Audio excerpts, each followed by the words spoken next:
आज हम लोग काव्यखंड के तीसरे काव्यखंड का अध्ययन करेंगे।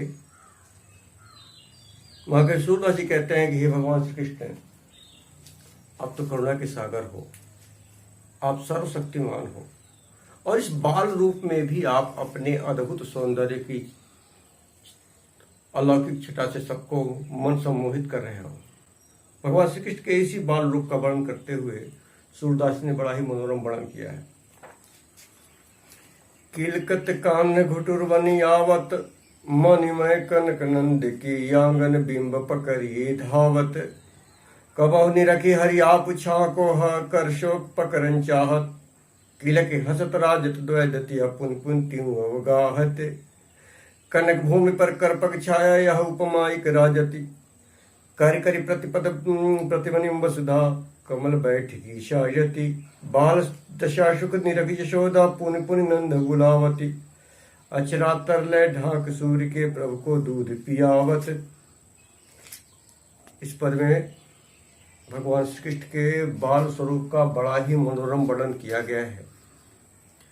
सूरदास जी कहते हैं कि भगवान श्री कृष्ण नंद बाबा के आंगन में, जिसमें विभिन्न प्रकार के रत्न लगे हुए हैं और उसमें हंसते हुए चलते हैं। किलकत कान, हंसते हुए श्री कृष्ण घुटुरवन यावत, हाथों पैर से चल रहे हैं।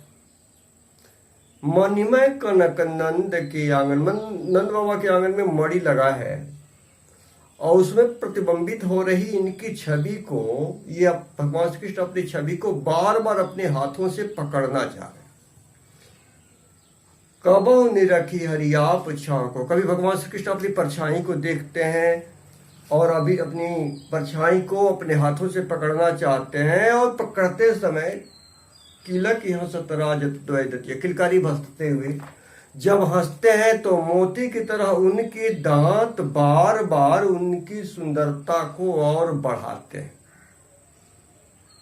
सूरदास जी कहते हैं कि कनक भूमि पर कर पग छाया, भगवान श्री कृष्ण जब चलते हैं तो ऐसा लगता है कि स्वर्ण रूपी भूमि पर भगवान श्री कृष्ण की के चलने की दशा ऐसी हो गई है, इस प्रकार चल रहे हैं कि जैसे लगता है कि जहां जहां भगवान श्री कृष्ण कमर अपने सुंदर हाथ पर रखते हैं, वहीं धरती माता कमल के पुष्प से उनके अलौकिक सौंदर्य को सजाती हुई आगे बढ़ती है।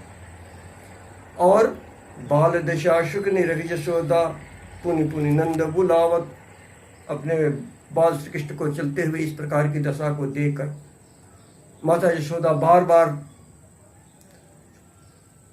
अति भाव विह्वल होकर के नंद बाबा को बुलाती हैं कि नंद बाबा दौड़ के आइए, अपना श्री कृष्ण अब चलने लगा और थका हुआ जान करके अचरा तरले ढाक किशोर को।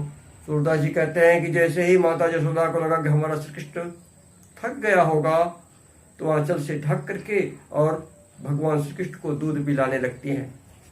यहाँ इस पद में भगवान श्री कृष्ण के अद्भुत बाल सौंदर्य का वर्णन किया गया है।